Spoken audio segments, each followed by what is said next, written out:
In recent days, an increasing number of people have been getting the AstraZeneca vaccine, including students who are planning to go abroad to study. This man says other than a sore arm, he didn't experience any side effects after taking the AZ vaccine. He says he wasn't worried about reports of blood clots because the chances of that happening are low. Initially, few Taiwanese people were in a hurry to get vaccinated, and vaccine availability was limited. But a recent upsurge in domestically transmitted COVID-19 cases in Taiwan has led to increased public pressure on the government to increase vaccine availability. A total of 150,000 doses of the US-made Moderna vaccine arrived on May 28th. And the government said a total of 1.85 million doses of various types of vaccines would arrive in June. However, that won't be enough to protect a significant percentage of the population and prevent the virus from spreading.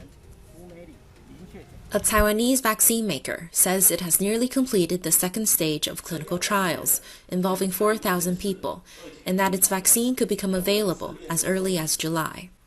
Company officials say none of the people in the clinical trials have had a strong adverse reaction to the vaccine so far. The government has ordered millions of doses of this and another Taiwanese vaccine. There are growing calls, however, for the Taiwanese vaccines to undergo the normal 3 stages of trials before they are approved for public use.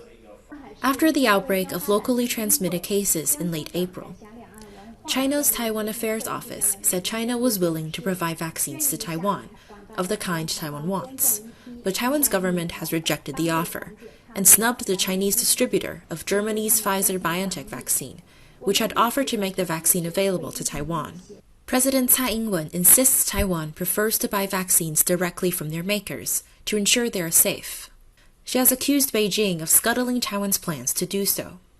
Taiwan's Health Minister Chen Shizhong said recently the vaccine maker had asked Taiwan to remove the word country in a joint statement announcing its deal to purchase vaccines from Pfizer-BioNTech. But Chen said after Taiwan did that, the company changed its mind about the deal. Some local critics, including the opposition KMT, however, have criticized Taiwan's government for being too picky over where it buys its vaccines, thereby delaying the process.